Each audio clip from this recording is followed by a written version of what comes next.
Hey guys, and welcome back to another episode of our Big Lap series. Now this one's going to be a little bit different and we are really looking forward to it. We're essentially tackling a massive four-wheel drive trip, track, whatever you want to call it, and kicking things off from a place called Daniel's Beach, which I thought was very fitting to start this episode. Yep. It's about an hour or so east of Esperance, and we're about to jump on the beach and head all the way up to Israelite Bay using a variety of four-wheel drive tracks. We are. So I think it's about a couple of 100 Ks, give or take, from here to Israelite Bay, and we are going to be doing a beach run. So we're going to try and get all the way from here to there without hitting any main roads. So we're going to be sticking on the beaches themselves as much as possible, although having a look on the maps, there are some rocky points that we might not be able to get over. A lot of that we won't know till we're there, so there might be some backtracking and some venturing into the scrub and behind dunes and whatnot. Obviously sticking to tracks rather than making our own because we don't want to damage vegetation. But yeah, it is going to be 3 or 4 days, give or take, and we are going to be really remote. So we actually stocked up today as well. We dropped into Esperance. It's our big restocking day. We went food shopping, we refilled our water and our drinking water and our fuel tanks, and we are now set to go. So we've come back to this beach to start. So D-Max is very heavy right now. You can definitely feel the difference on the road, and we're pretty much ready to hit these tracks. So we're not the first people to do this particular route along the beach. No. It is quite a popular one. The most recent I saw was Cam from Wild Touring. He did it with a bunch of mates. Looked like an absolute awesome trip. Definitely one of those things that kind of ticked it over the line for us to want to do it as well. Go and check out his series if you haven't already. He covered it really well and gave us a lot to, I guess, watch on and get ready for what we're about to do as well. Yeah, he also gave us some tips as well, so thank you, because we did actually chuck him a message and he gave us some nice camping spots, one of which is where we're going to go tonight. Yeah, so we're heading towards a place near Alexander Bay, a recommendation from Cam, so very keen to check that out and camp in that area. And with that in mind, it's not too much of a big drive, which is good because it is kind of late afternoon already by the time we've done all our restocking this morning. So it's time to pop our tyres down, jump on the beach and let this trip begin.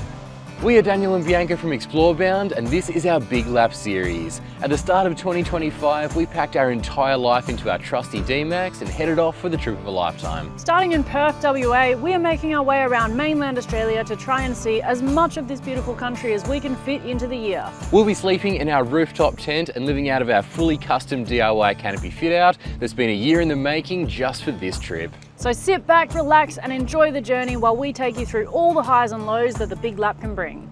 This series is proudly supported by Anaconda and also made possible thanks to iTech World, Altic and Tyre Gear.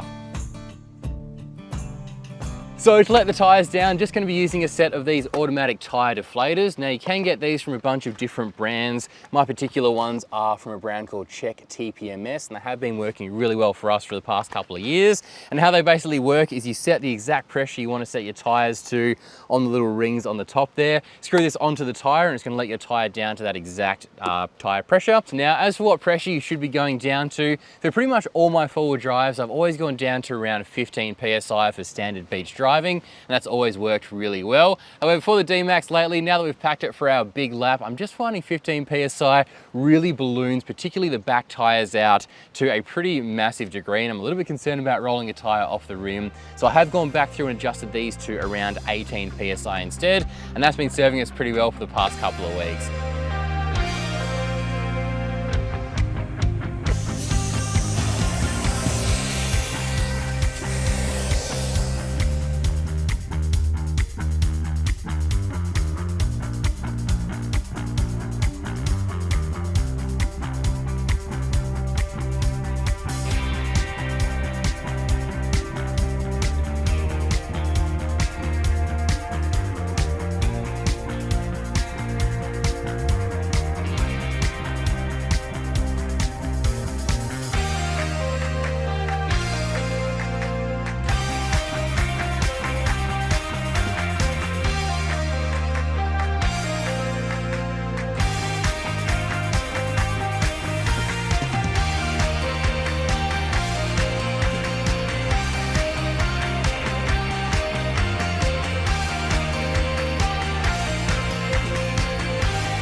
So we've just come to our first semi-obstacle on the beach. There's a bit of a rocky head that pokes out into the water. So we're working out how we can best navigate that. One of the massive advantages to having a drone in the air is like right now Bianca's able to fly it up overhead and suss out the tracks ahead, and it looks like there's quite a few options to get past this particular section. I was about to say, the good news is it looks very passable, really easy, barely even go over the rocks. Someone's made a little track behind the rocks on the sand dune section, so it should be pretty easy. I don't think you'll even need real low range.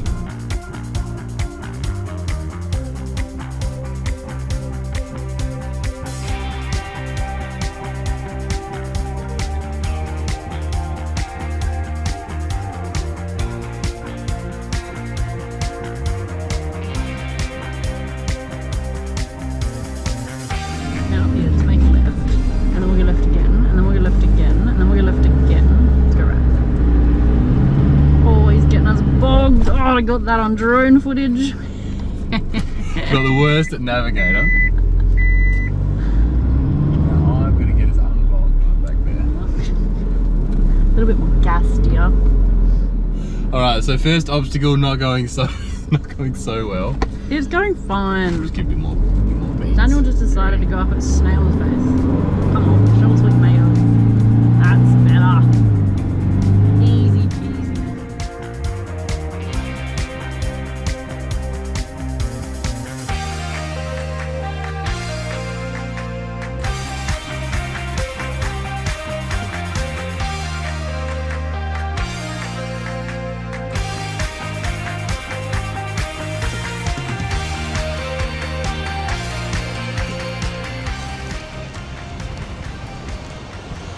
Down here, straddle.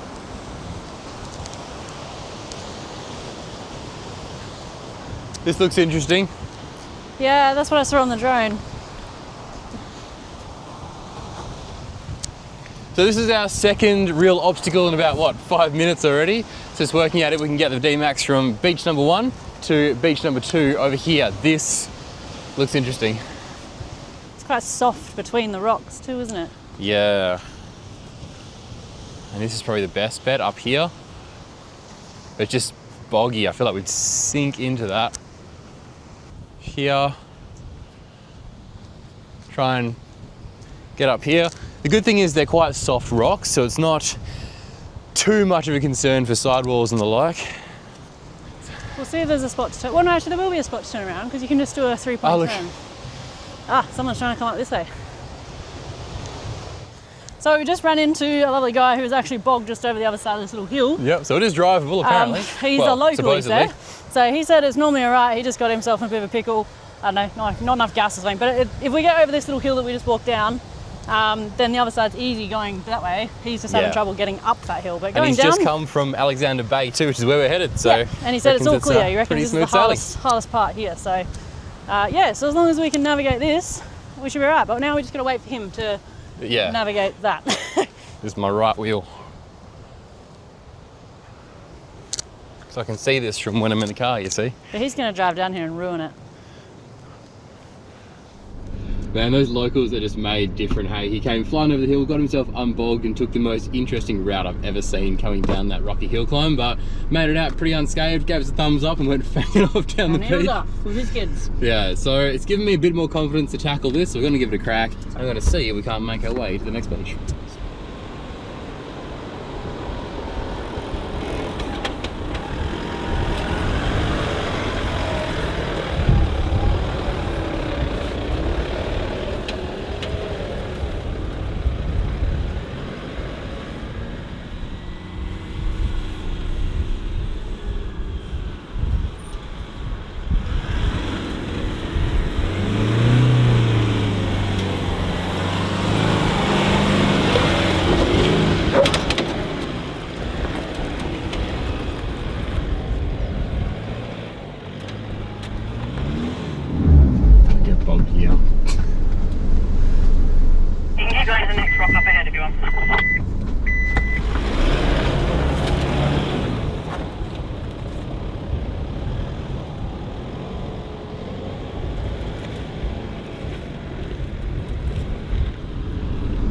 Low, here we go. Oh, it's soft.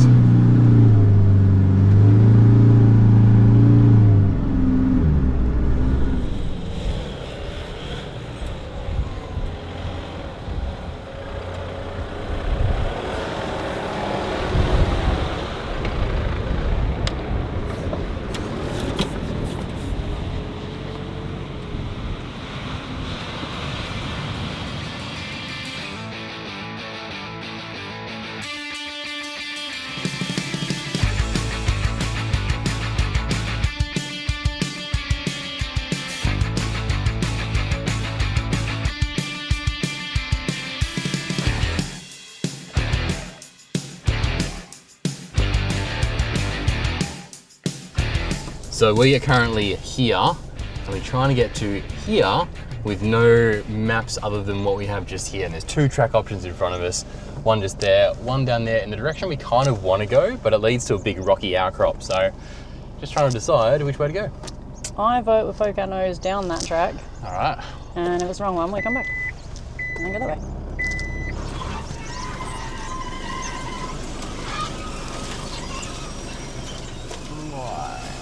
Every time I listen to Bianca for directions. Every time. Every time.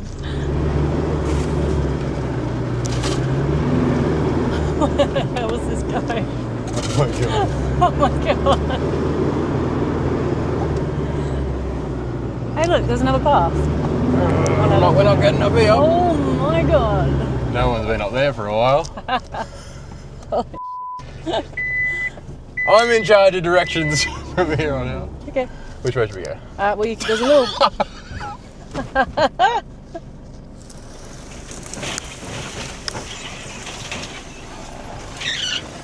don't like that noise. So 2 things I think this episode's going to have a lot of. One is us going the wrong direction, as we've just done already a couple of times.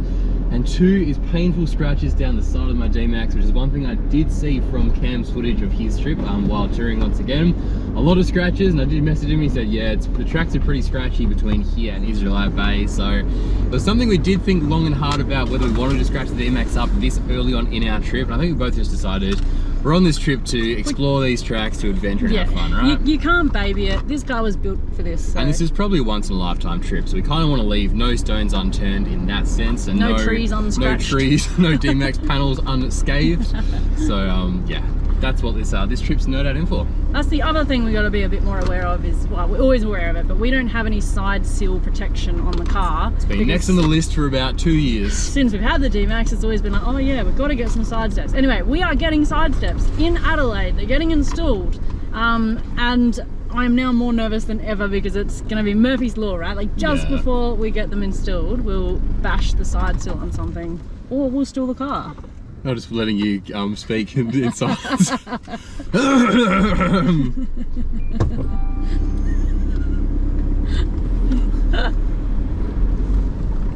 Awkward. Cut. The power of editing. Is connected. Daniel just installed the vehicle.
just discovered we've gone down the bloody wrong track again.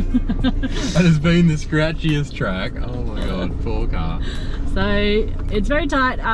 We were supposed to turn right to get down to Alexander Bay, which we turned right. We just turned too early, and now it's taking us to the beach. Right. We've taken a very narrow, scratchy track down to a beach. I have no idea what beach it is. It doesn't say. Anyway, so if we can get onto this beach and then we can go across, and we should be able to jump across the point to the campsite we're looking for.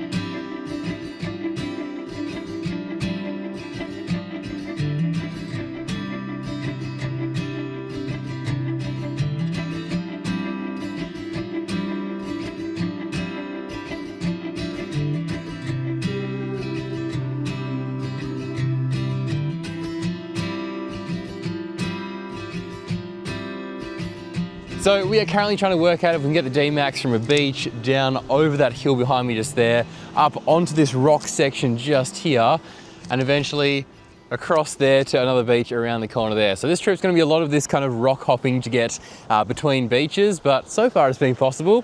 Bianca's just currently about 100 meters ahead, just sussing out what the track looks like to see if we can make it or not. Ow. Verdict? My feet are not made for running on rocks. There's not what more. I was wondering. You can get around and then it jumps onto like a tiny bit of sand, which you can do. And then it goes onto another rock, and I didn't run that rock because it was way away. Okay. We can get to, I reckon we drive it. Ow. I like rocks, all right. Look at it, that's really cool. How far down does it go? All the way. Ow. How cool is that? Bianca has like found some more rock abnormalities. It looks so much like quartz and silica. It's like a big marble, you know, like someone's pouring resin with like different colors in it. Yeah. So cool.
So it's quite dark. The moon is shining, almost a full moon by the looks of things, which is lovely. It's currently 6:42 p.m. and Daniel's walked off into the ocean. And we're still trying to find our way to Alexander Camp, so this is quite the little journey. What an adventure. We can see the beach right there. We've just gotten to like a point where we can actually see the water, but the track, that's what Daniel's checking out right now to see if it actually goes onto the beach. So just walked what's hopefully going to be our final walking track for the night. Little rocky outcrop here that pretty much leads us the whole way down to the beach in front of Alexander Bay. So yeah, good. Fingers crossed. That's good. I was starting to worry that you had died. It's going to be, I also passed some campers. There's some people camping in tents. And I might have ruined their time-lapse photo. Actually? Well, they had like a little screen of what looked like a camera, like by itself on like a tripod. And I was like, dimby dimby. With your torch? Oh no.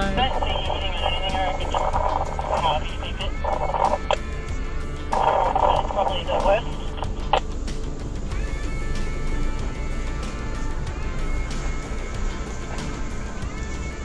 Right a little.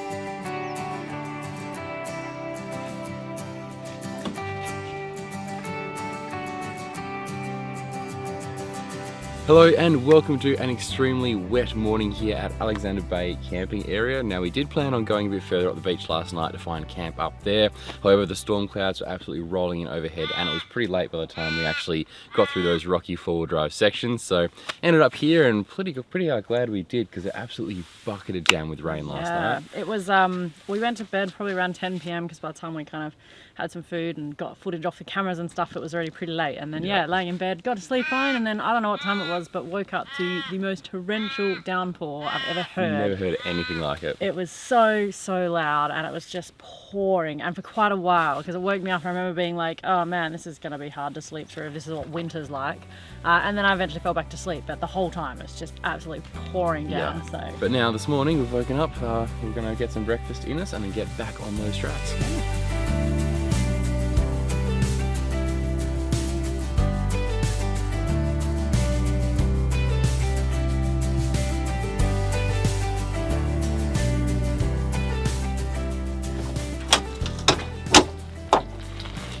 Just had a genius idea. I said to Daniel, was trying to save water. There's so much on the roof. Why not just get some in my sink for some dishes? A lot of water. I think I would carry it all.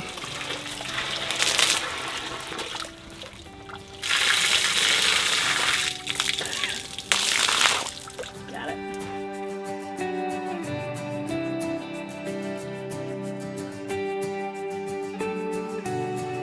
So the other night while we were camped up, Bianca got bitten by a bull ant and she's actually allergic to those. Quite allergic. I thought you guys might be quite interested to see the aftermath of someone getting bitten by a bull ant who's allergic. Are you ready? This is quite impressive. Oh my god. So he bit me here, which you can kind of see, and it's got this weird square around it, and then all of that is a massive welt. And very, very hot. And I had an ice pack on it last night. I went to bed with an ice pack on it. And yeah, this morning I think it's just so humid, the heat and everything's just getting to it. And so it has gone even bigger. It's definitely the record for the biggest welt that I've had from an allergic reaction. My ice pack's all warm now, so I need to put him back in the freezer. And did we bring a second one? You said yesterday that we had a second one. I think so. Otherwise I might have to sacrifice it. Oh, we do, look. Yes, good. My ice pack back in with the beans. Nice.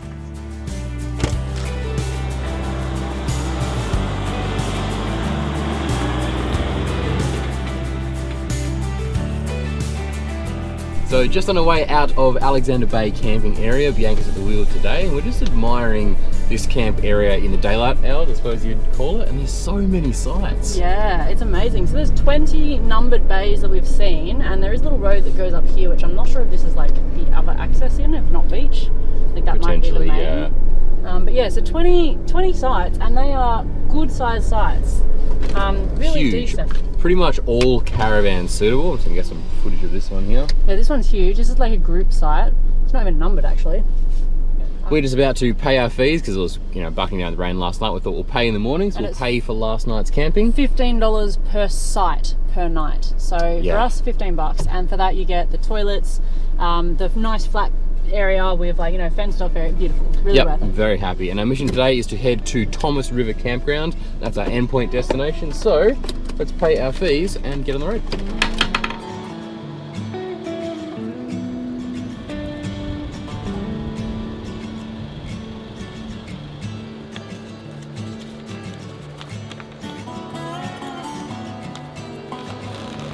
Oh, I've not done that well. One job. Good job, yeah. I'm not a smart man. That's not how you're supposed to seal an envelope. You sealed it up, not down. I know.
So, come to the rocky section at Alexander Point and found a little track in the dunes just before the main rocks which looked impassable, and this track's taken us around the side and to the back of the rock section.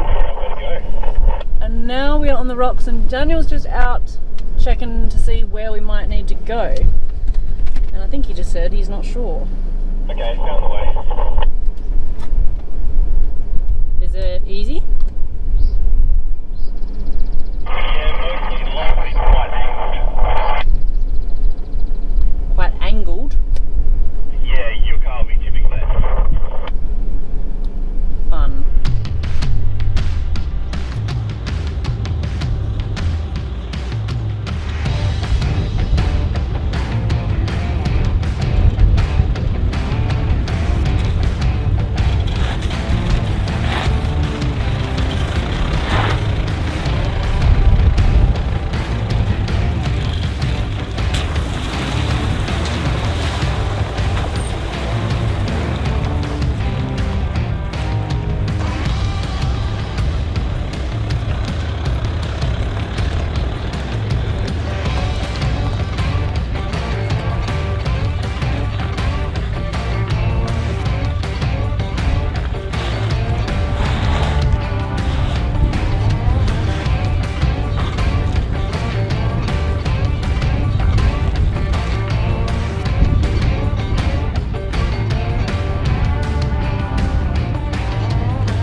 So we are just walking another section of track that could be semi-interesting to get up and around. This is one thing I did spot in Cam's video from while touring of his rundown of this track. This particular section did look semi-gnarly, so just walking it first to see what our best plan of action should be. Yeah, so far it looks really simple, but looking up there, you can't quite see it, but there looks like in the distance what looks like a bit of a track here. Around there. Around there, so we'll see what that looks like. Oh, this is cool. This is So it's very interesting, cool. so you bank around to the left there. I have to drive over a bit of seaweed. I would go pretty much where everyone else has gone. Yep, that's Try and fine. chuck a left wheel here. We should put the right wheel about there. There's actually a bit of oil here. Interesting. Oh dear. More interesting rocks. It's a little mini bridge. Ta-da! I find it so interesting that wherever you go on these beaches, people have almost always found a way to get between the different bays, and it's just a matter of kind of finding out the route they took and copying it, because you're almost never going to be the first person to tackle a particular section. Even this, when the rocks became impassable, there's a lovely little sand section we can duck up and around. Okay, we'll have to ride somewhat right, but then straighten it up. It's pretty soft here too. Yeah. That's the tough thing though, when it's soft and also technical, like you need momentum, but you can't get that because you're like being careful with your wheel placement. This isn't too bad though, so far. You almost need to come more to the right because otherwise you're going to scrape the left wall of tyres on that, and that's not good. So I have to try and get the left wheel here, which means the right wheel will be here, which is a bit of a lift. We got enough clearance.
So we're just walking down to suss out what I think is going to be probably our biggest obstacle for at least today.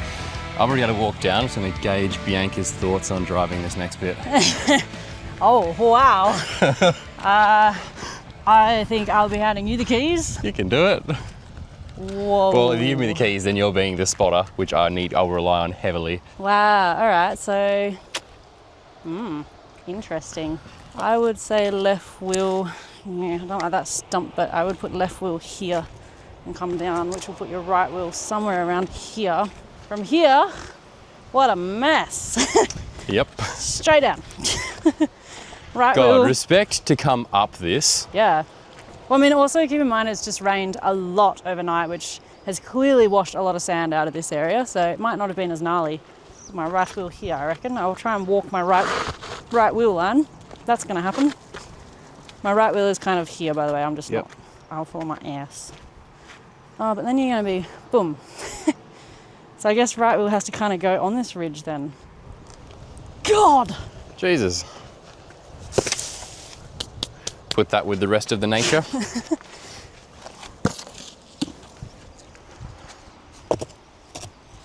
that more like a road. So we think we've got a rough plan of attack for this hill behind us just now. What I'm just hoping is by the time we get down, hopefully there's a way to get off this beach down there. Otherwise, we're going to be coming straight back up this hill. But as Bianca pointed out earlier, the fact that there is a track here leads us to believe there should be multiple ways in and off this beach. Are you feeling confident? No, but I'll give it a go. Yeah, the only reason I'm driving this, Daniel gave me the choice, but honestly, as scared as I am of driving it, I wouldn't have as much faith in me spotting because you need to have your wits about you. Okay, from there, you want to go left hand down and forward. All right, we're off. Yep, now right hand out, look at it. Yep, all good. A little bit less left hand down. Still good. Now right hand down.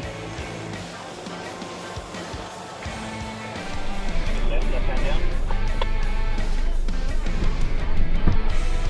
Good, right hand down. Keep coming forwards. Keep going forwards. Right hand down now. Hard. Back off. Harder again. Yep, that's perfect. Keep it there.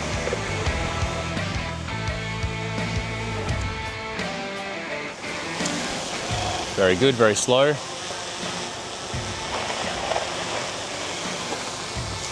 Straighten up there.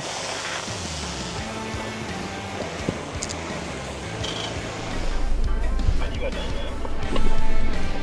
That was so clunky. Oh my God!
So we've just rocked up to Kennedy Beach after a lot of rock hopping today. This is a beautiful beach. It's stunning, isn't it? Really nice, like pristine white sand, lovely blue water. Yeah, not very long. I mean, the second half of it isn't anyway, but beautiful. Yeah, I imagine it'd be quite the trek to get here. From what I've read on Wikicamp's reviews and whatnot, apparently it is a bit of a four-wheel drive trek to get in on the main track, and where we've just come from is definitely a More of a four-wheel drive track. But yeah, beautiful. It'd be good fishing.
run into a little bit of a snag trying to make our way across to, where are we going to say, Thomas River. We just found ourselves onto a beach that there was no way off of, so turned around to try and make our way inland to follow some boundary tracks, and came up to a gate that was locked with a big track closed sign because of, was it dieback? Yeah, they've shut a lot of the tracks around here for dieback, which is good for the moment and whatnot, but it is definitely frustrating. It's getting on. It's only 3 p.m. and we were hoping to be almost at camp by now, and we're having to backtrack. We're going the wrong direction. Yeah. So I managed to cache a bunch of maps on my phone, so I'm hoping I can head back. I'm not sure where you're going to be able to see that, and follow a track on this side to hopefully get us back roughly en route to where we want to be. So fingers crossed, and I suppose time will tell. The track that we found that we thought might be a way out of here looks like a bloody cliff from the bottom. Daniel's just run up to check it out. If he comes back and says it's doable, I think I'll be giving him the reins. I am getting very exhausted. Driving is hard work when you're full driving everywhere. Okay, so yeah, you can probably get up over that. It then turns into a pretty overgrown tight track that I don't think's been driven for a long time, which then would take us up to where that same closed gate track leads us to. So I'm thinking if we do all of that, right? Yeah, that's the other end of the same thing. So I'm thinking there'll be just a closed gate. Yeah, so my vote is probably to head back across those rocks to Kennedy Beach, and then take the Kennedy Beach track. Back to inland. Back, oh god. Holy shit, that's literally all the way up. Probably to here. And then that. Gravel road, I'd say. Nice bitchy. Yeah. Oh, it's Maryvale. We've driven on that road.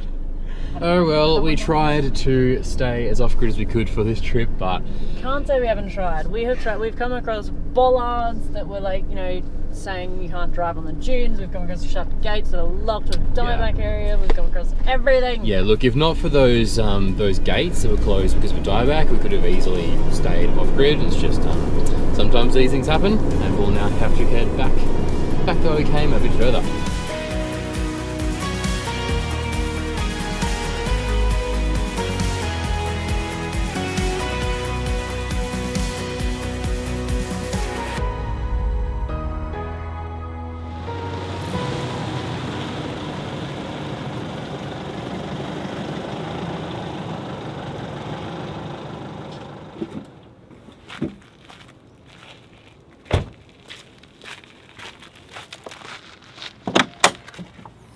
So this is what we do to check if we are level, and that is to grab out trusty old Coke can. Then you see. So that's pretty good, I would say. And front and back, a little bit nose down. Barely. Yeah, I reckon that's pretty good. We'll just leave the heads up this end. Bob's your uncle.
Alrighty, welcome back to the camp kitchen. Currently we're watching some pretty dark clouds roll overhead, so going to get dinner underway now to not be caught out when it's pouring down with rain later.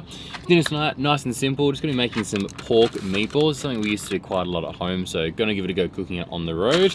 So I have some pork mince just here that I'm going to be seasoning in just a second.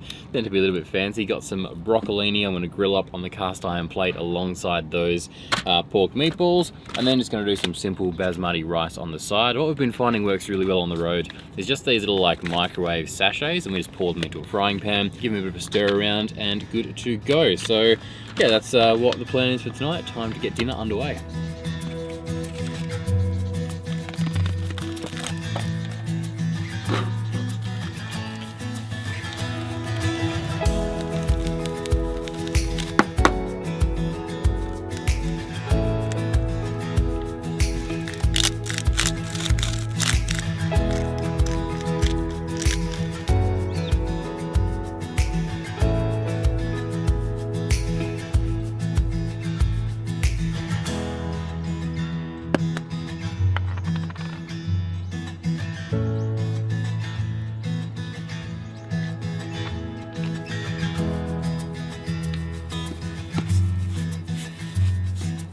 So now that I've got my pork mince concoction all done, I'm just going to take out a small portion at a time and essentially just try and roll these into small balls. And I don't know what it is, but somehow it's only possible to make 7 of these.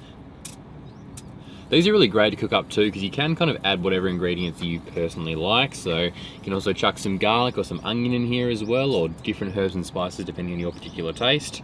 These ones are pretty simple tonight based on what we have available in the pantry at this current point in time. Told you, exactly 7. Alrighty, these are now ready to go onto the pan. So I'm cooking on my trusty cast iron pan here, and once again on the induction cooker to get plenty of heat in. So I'll fire this up to a pretty hot heat to start with.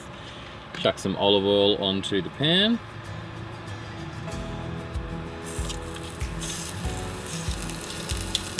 There we go. So while those meatballs are cooking, I'm just going to cut up a couple of cloves of garlic on the side here to cook my broccolini in once those are a little bit closer to being ready.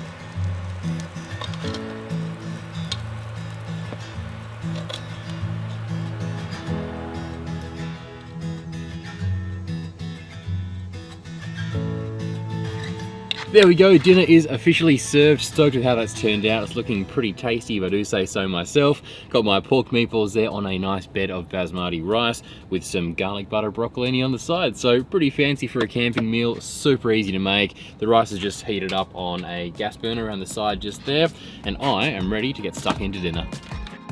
Join us next week as we tackle the second half of our epic journey to Israelite Bay.